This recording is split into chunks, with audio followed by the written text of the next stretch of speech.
lovely to be here remotely for your event. So allow me to give you a short introduction to Anusandhan National Research Foundation. So the genesis of ANRF is from the National Education Policy 2020, which envisioned a National Research Foundation that would serve as a spine for integrating the various research funding, which was currently fragmented across different line ministries. And when you wanted to do something that cuts across line ministries, so difficult to do, as well as provide continuity over multiple years in terms of foundational funding as well as mission mode research programs.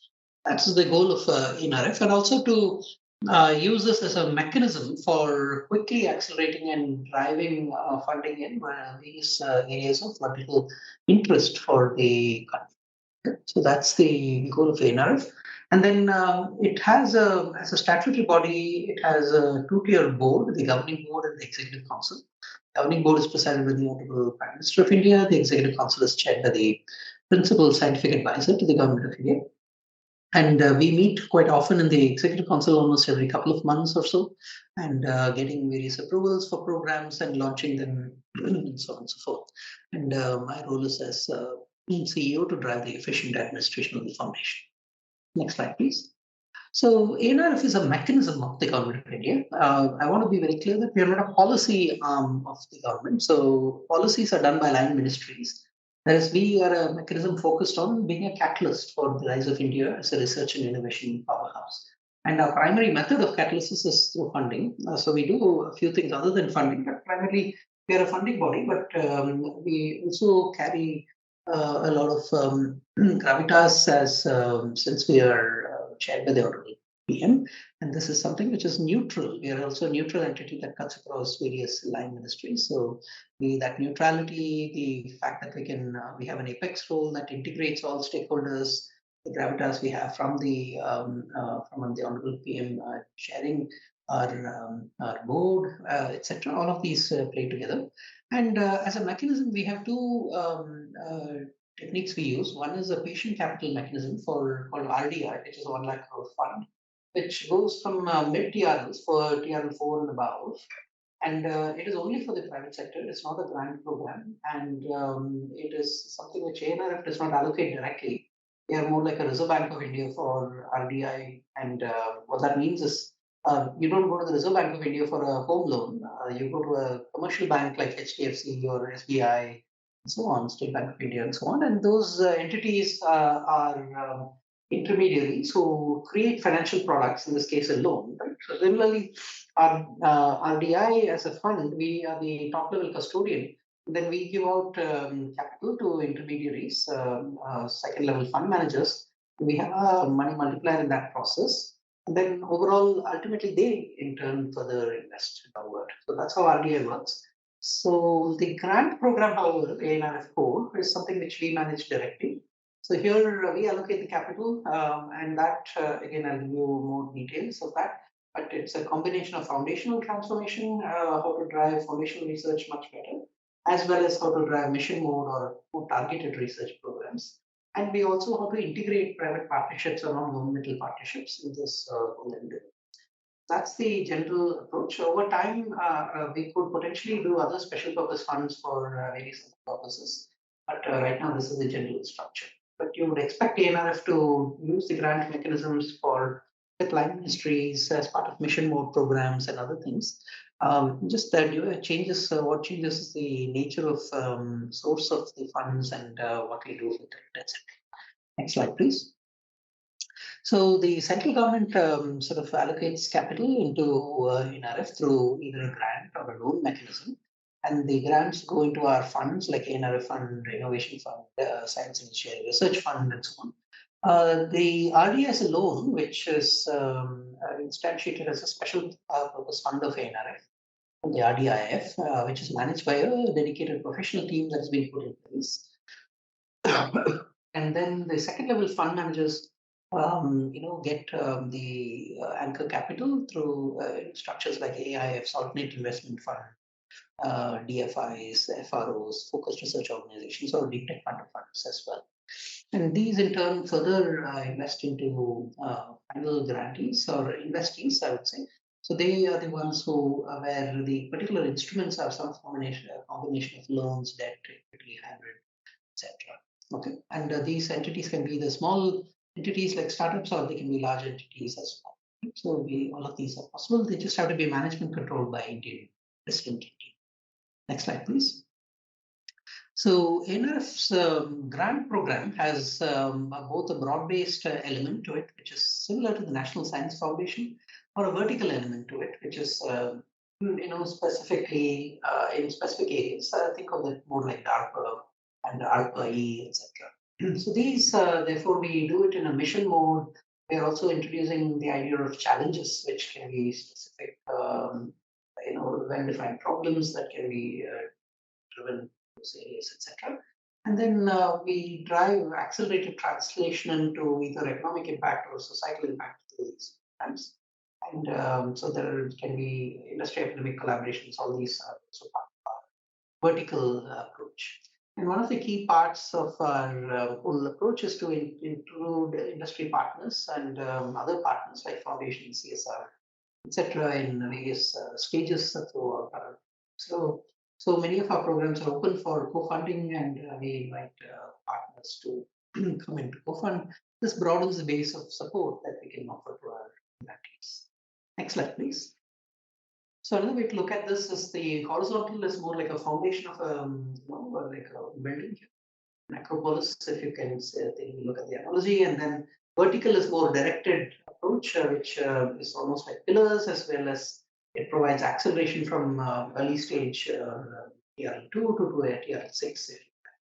Okay, so this here again we can look at it as either mission mode research on a sector by sector basis, industry academic collaboration on sectoral areas, or uplifting the science and technology research ecosystem itself, right? Across the next tier of universities and institutions which are capable of doing research, but how do we seed and expand research in these areas? And then, in addition, as a top level, we do a few things like dashboards, Saddle AI, and other such initiatives, which helps drive democratization of research. We may also consider doing some open data activities in that. Next slide, please. So some of the particular programs, as you can see, are mapped here. The PAIR program fits into the upliftment, PM professorship fits there. The Maha Mission Mode programs fit into the sectoral areas, and the A3 program fits into the translation research. Next slide, please. Now, specific programs have different structures. So the many of our mission mode programs, and like the hub and spoke, the PAIR and eNode EV mission, etc., have hub and spoke structures here. That's more to manage the complexity of the core entity, a lead PI, and other co-PIs. Similarly, some of our centers also have the concept of a lead PI and perhaps other co-PIs as well. So the PMECRG is an example of an individual-centric program. So some are more institutional centric, some are more individual centric, some are more team centric or consortium type setup. Next slide, please. So the vertical missions and challenges are an important way in which we approach sectoral problems. So we have a set of missions. You can think of them as more value chain driven, different parts of the value chain, but it also has some societal meaning and purpose that drives it. For example, electric mobility is a technology and value chain driven activity and mission, but it's obviously also driven by energy transition, climate change, and other such aspects, including sustainability. So, medtech is driven by societal goals of health and wellness and other sorts of areas, and also it has strategic goals of helping India indigenize better, since we import between 80 to 90% of our medical technologies, and so on. So similarly, some of these other areas is a combination of strategic elements, indigenization elements, as well as societal elements and technology elements. Right? So AI for science and engineering is broadly cutting across various aspects of AI in science and engineering. Then critical raw materials has a lot more strategic element in terms of processing, beneficiation, etc. for the critical minerals area. Drones is a new program we are finalizing right now. We expect about a week or two perhaps to launch this shortly. It's been taking a little bit longer than we expected, but this is on components and sub-assemblies. Finally, in about a few weeks, we'll be launching a Maha Leapfrog Demonstrators for Society Innovation Program. Now, this is a broad-based program touching many areas of societal innovation, and we invite consortium proposals across many of these areas. But each proposal should pick one area of interest for societal innovation and show that they can demonstrate something on a leapfrog basis, really jumping beyond and solving this at scale and solving this in a very different manner and having a potential to transform society. So that's the nature of what we're expecting. And also it should have nonlinear technology-driven innovation involved as part of this, but it can also have other aspects like policy and humanity, social sciences in collaboration. So there are some other programs in the pipeline we're working on, such as 6G, water, etc., which we hope to launch very soon. Next slide, please. One example of a program which is quite successful that's currently ongoing is an AI for science and engineering program. It has multiple pieces to it, which include AI for science, AI for engineering, AI for weather and climate modeling, AI for bio and life sciences, etc. And these also involve, sort of partners like MIT, DRDO, Ministry of Sciences, PBT, Gates Foundation. And we also now have some private partners such as Servam AI. We have Bharatjan as a partner. We also have Google, Qualcomm, etc., who have expressed interest, and NVIDIA as well. So these are examples of partners, but the entire program is something run by ANRF and in collaboration with all of these folks. We have also put out an open license, which is based on an MIT license for driving faster translation. What this means is the output of these programs are open models and open data sets. And obviously, these will help drive faster translation, deeper collaboration with startups and other parts of the ecosystem. We're also doing a contest track with this. Recently, we announced AI for Science and Engineering Hack. So based on how we do the first one, we will consider doing other things. Okay, slide, please. Outcomes of this program are a set of India stack kind of models, which can then be used to drive the creation of AI agents for various vertical applications. And the overall goal of this program is to drive the acceleration of generation of new deep science or the acceleration of product design loops or from deep science to deep tech. Okay, and this can be in many areas of target focus. Next slide, please. So the A3 program is a program that's closing soon, but it is meant to be sector-specific translational research. And here, this is a centers program where we are establishing a bunch of centers across the country and in compelling areas of technology. And we hear a combination of state-of-the-art infrastructure, prototyping, demonstration, and other early-stage scale-up is supported. And then this can in turn be used to drive larger translation through RDI in terms of scaling up the technology in the private sector. So here we expect both skin in the game and collaboration with the non-governmental sector, especially the private sector. And so we support fairly large amounts of money as part of this program. Next slide, please.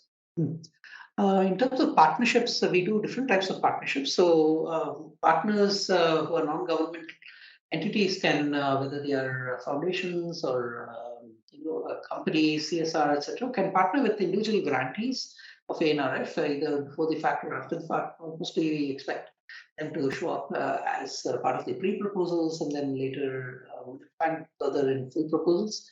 So this would be where we are supporting a project, and we expect co-funding as part of that as in a consortium mode.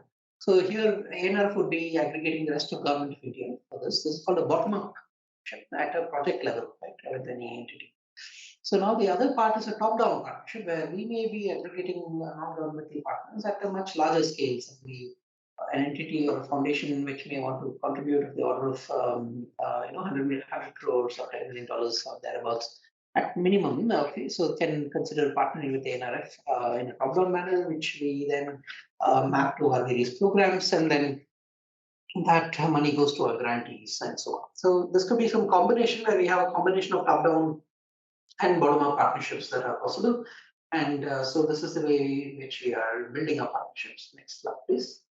So all our programs are open for partnerships. We will be, defining the programs. Will be consultatively, sort of evolving our programs. But donors and partners are welcome to partner and contribute to our programs. That's the general approach that we do. But at the same time, we are hope to be a good partner because we have demonstrated we're working with multiple parts of government as well as private sector. Okay. The end goal is to deploy these funds towards the ANRF grantees and then help drive and bring all these entities together. Next slide, please. So we've been also doing a lot of work around social media, both in terms of doing webinars around our own work, as well as making it a stage for our young researchers through these lightning talk series, and also some other talks that I've been giving, etc. Next slide, please. We have also amplification of impact through hashtag, and also we have specific sub areas where we have channels for various of our mission mode programs. We'll be expanding these channels going forward, as well as solving for ease of science for various stakeholders. Next slide, please.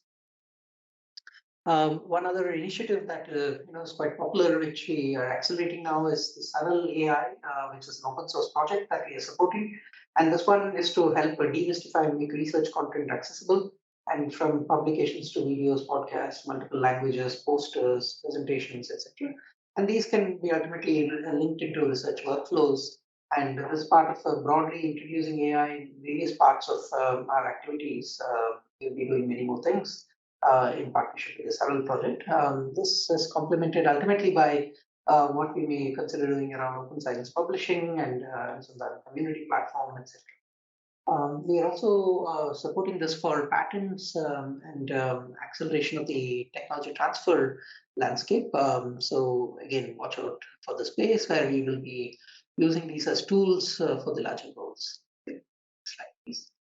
The overall goal is to help drive dissemination of research, and dissemination of research both for greater collaboration as well as industry academic linkages. So this is part of a broader set of things we plan to do with our Anusandhan Master Platform for Indian Research and Innovation for Anumaki. So this is currently work in progress. Some of the pieces are falling in place, and you'll see us announce more of this in the future. Next slide, please. Finally, I want to thank you. Please connect with ANRF in case you already are not following us on social media. And I want to thank the India Bioscience for all the wonderful work you're doing and disseminating everything that we are doing further, and urging your members to also follow us on various social media. I would also highlight specifically the YouTube channel, which we are going to be expanding by doing a lot more content, which we co-host on this based on what we are doing in ANRF Plus with other entities as well. With that, Jai Hind, and happy to answer any questions. Stop sharing. Thank you so much, Shiv. I'm Shashi here. Hi, Sashi. How are you? Yeah, fine, thanks. So it's wonderful, that you sort of give a bigger picture. I think just for the audience, ANRF is new. It's the first time in YIM we are hearing ANRF, because last year it was not there, right? It's a new funding agency. It's not like NSF, which many times people keep saying it's like NSF. As you could make out from his explanation and the way he presented, it goes beyond NSF, DBT, DST, all. And one thing is about, just before you, Rajesh Gokhale was talking about the team science, large collaborative research project, and ANRF is the one which has conceived several such large projects, particularly mission mode projects, and requires good management skills. And very often you may not come with management skills, you may provide more deep science and domain knowledge. And in ANRF grants, you can also have a few people as project managers who act as catalysts and facilitators of doing research across a large group, rather than you handle all those difficulties of people management. So thanks, Shiv. Let's have some interaction with the participants. I think, as Sure, you sure. already know from Shivali's email, few of them are, half of them are young researchers who have joined in as faculty in the last 2-3 years in India, and then other half are postdoctoral who are looking for jobs in India, and then few mentors who are mid-career or senior scientists, and only one you know, a dinosaur here. Thank you. Questions for Shiv? Yes. Hi, this is Manoj Saxena. I just finished my postdoc from Birkbeck, University of London. So my question is about FRO. Can you elaborate more about what would be the roadmap for Frontier Research Organization? Because I'm currently funded by ARIA, which also has FRO kind of model. So that would be nice to have more clarity on how somebody can submit like a team project for FRO in India. Thank you. Yeah, thanks. Actually, the word FRO means different things to different people in different parts of the world. Okay, so I'm aware in UK the word FRO is more literal. It means the Focused Research Organization. Here in India, FRO is actually as part of RDI has a specific meaning. It is more of a second level fund manager who comes with more of a government entity or a statutory body credentials. So, for example, BIRAC in India is an FRO, TDB is an FRO. So those are the two FROs, but they themselves are not doing the focused research. They are going to be allocating capital down towards individual entities who are doing research. So there are some other institutes that are getting formed, like there is an AI institute in Gujarat. You may think of that as a focused research organization in a particular area. But these typically have formed through Section 8 companies and so on. So I just want to clarify that FRO has two meanings. One is as an execution entity with focus, which is funded in some specific way, and so on. Whereas in India, the meaning of an FRO, or at least the temporary meaning of an FRO, is more of an intermediary in the context of of RDI. So sorry for the confusion that this may have raised, but you can think of the entities like Section 8 entities, like CCAMP and all of these are, you can use them as the frames in which one can do mission mode programs and so on. So the ability to get grants or large grants for some specific focused areas, or like with NCBS, for example, in the areas such as like the A3 program or others, those all my programs are open for large submissions, whether it's AI for science and engineering or other domain-based programs. So just wanted to say that centers and sort of mechanisms like Section 8 companies and program proposals are these are three distinct things, and FRO has a specific meaning in India as of now. Good afternoon. Thank you for that nice overview. I am Ajay. I am completing my postdoc from US. I am planning to apply to India. My background is cancer and AI. My question is, I understand DBT, DST. I do not understand how ANRF relates to them or not, or how different or how similar they are. And secondly, as a young faculty or a junior faculty, if I have to write for grants, where should I be looking? I mean, should I be looking at ANRF or DBT, DST, or how do I distinguish? What should I look for? Thank you. Yeah. No, thank you for the question. So certainly a valid confusion given the fact that it's still new. So the answer is it's not an either or proposition. It is and proposition. So DBT, DST will continue to have their own programs. Okay, and they may choose to do some specific things. We will try not to overlap with their programs. Okay, and we will tend to do things which are at the intersection between these entities. For example, the AI for science and engineering is a program which involves science and engineering DST, which involves AI for bio life sciences involving DBT. It involves materials development, computational fluid dynamics, which we're doing with DRDO. It involves some other areas like weather and climate we're doing with Ministry of Earth Sciences, right? And we also have aggregated other entities. So ANRF is an entity which, I still keep joking that it's like the Hum Saath Saath Hai movie, right? So we bring everybody into a happy family and get them to collaborate. So we are more of a collaborative entity that helps stitch together programs across multiple stakeholders, both on the funding side as well as more entities who may be collaborating on the execution side, right? So So given that, that will be the nature of the entity. We are a statutory body of the Government of India. So we are not any department of Government of India, even though DST is our administrative ministry. We are a statutory body, which means we are formed by Act of Parliament. And as by Act of Parliament, to repeal ANRF will take 75% vote of Act of by Parliament to get rid of me. So I'm not going away anytime soon. And we also have more stable funding for multiple years that hopefully will not go away. Hi, Shiv. It was an amazing talk, and a lot of intuitive one. I think I just have one question in relation to the grants that come out, because, for example, in US, in Australia, when the grants results comes out, the researchers or the investigator get a rubric of where the grants, how they were scored, where did they fall short, what were the strong positions. So I just wonder if ANRF has something similar in plan, where, for example, we know where we fell short, where we can improve, what were our strengths, so that whenever we apply for the next upcoming cycle, we know what we need to work on. Thank you. Yeah, I think we are trying to be better at this. One is we want to give a lot more feedback and make feedback as a standard aspect of the response that we give to grants. One of the challenges, to be fully transparent, as we try to do this, is just the very large numbers of proposals that we get, and as a result, just to give you some sense, in the last ARG program, we got 12,600 proposals plus another 3,000 proposals. So we got over 50,000 reviews. So there tends to be a larger dispersion in the quality of reviews.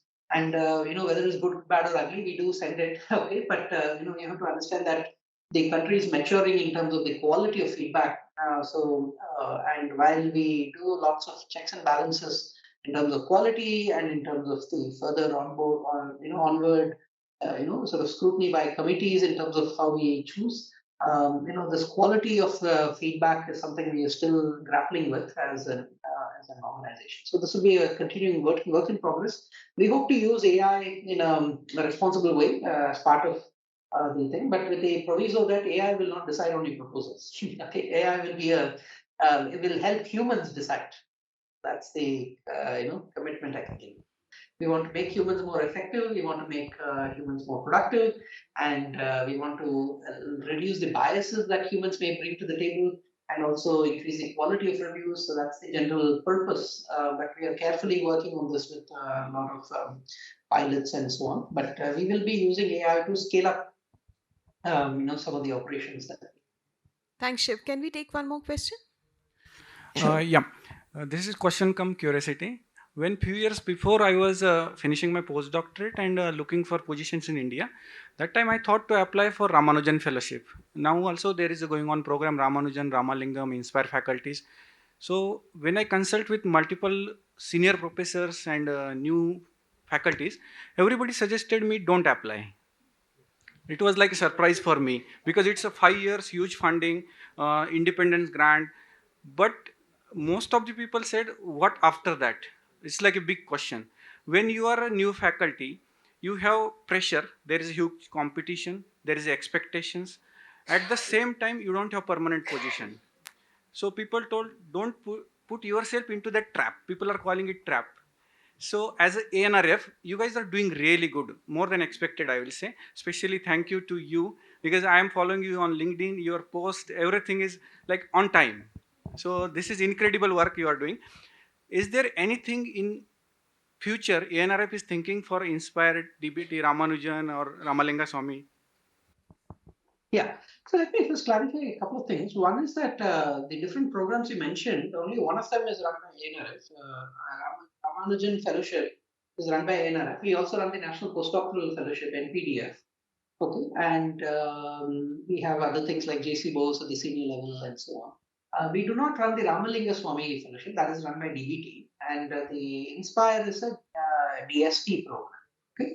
So these are different. So I can only speak for my program. I can't speak for other people's programs. Okay, that's point number one. Second, point number two is whoever is giving you the advice. Unfortunately, is giving misguided advice. Okay, so it's each program stands on its own feet. Okay, if you get a Ramanujan fellowship, you go associate yourself with an institution, whether it's NCBS or whether it's one of the institutions like IISc and so on and so forth. Of course, the expectation is that it is not a full permanent position. It is only it's a 5-year program. It allows you to be a co-PI and participate in various ways, which is in a different way than a classic faculty would. But it also gives you an opportunity for you to get hired and be a faculty member elsewhere. Now, whether that faculty opportunity comes in the same institution or in a different institution, you should be mindful that there are many more faculty positions available across India and across other institutions as well, and not just in public institutions but also private institutions, right? So, once you transfer to become a full-time faculty, of course, the Ramanujan fellowship will stop, I don't know, the transitions. You can transition and then later become full-time faculty. All of these are possible. Once you become full-time faculty, you can apply for the Prime Minister's Early Career Grant and so on and so forth. All these options continue to remain, right? And whatever grants you get when you or you are a co-PI for grants, you can transfer it to whichever institutions you go to. So there is no such quote-unquote trap that I'm aware of, unless somebody can educate me what the trap exactly is. No, the main issue is that this fellowships designed specifically for experienced postdoc students, and once they are coming back, another big issue they are suffering is age, because the most of the institute is having, like Dr. Manjari has also mentioned, unsaid rule is there between this cut-off age. Look, I can't speak for individual institutions and their age or other expectations, but you should look at this as a springboard. Okay, so now you don't have to complete a Ramanujan 5-year tenure.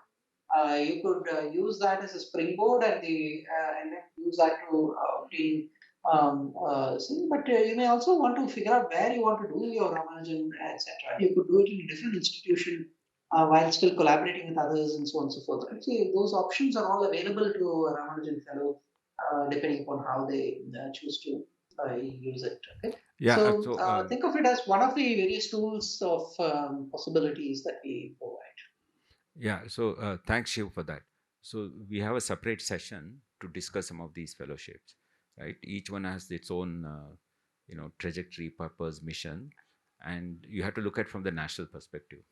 So no program, for example, everybody who joined IISc or NCBS are not as successful as one expects, right? So successes and failures is the average what you have to look at. Ramanujan Fellowship, 80% is the absorbance. 80% is very high globally, right? Nowhere else you can get 80%, right? 50% or 60% for Inspire because it's much junior level. Ramalinga Swami, 90%. So I think you have to look at, people like Shiv or Rajesh Kokale will not look at individuals, look at how the scheme is functioning. 80% is considered as what is called distinction above distinction, right? So we have to, that's why individuals are what we have to discuss here. Scheme wise, that's how they discuss at the national level, right? And how individuals have to access these kind of fellowship, how to handle this, how to deal with the life is what we're going to discuss in the next 5 days. Okay, next. Yeah, thank you very much, Shiv, for spending your time. It was wonderful. Thank you, and looks next like time, next year in person. Please. Yeah, you should give me an excuse to come to Bangalore. Yes. Yeah. I All right. Today we are in Pune. Next year is in Bangalore. Pune, okay. Next year is in Bangalore. Yeah. Okay, maybe that's a good excuse. Yes. Thank you, Shiv. Thank you. Thank you so much. Okay. All right. Bye-bye. Bye.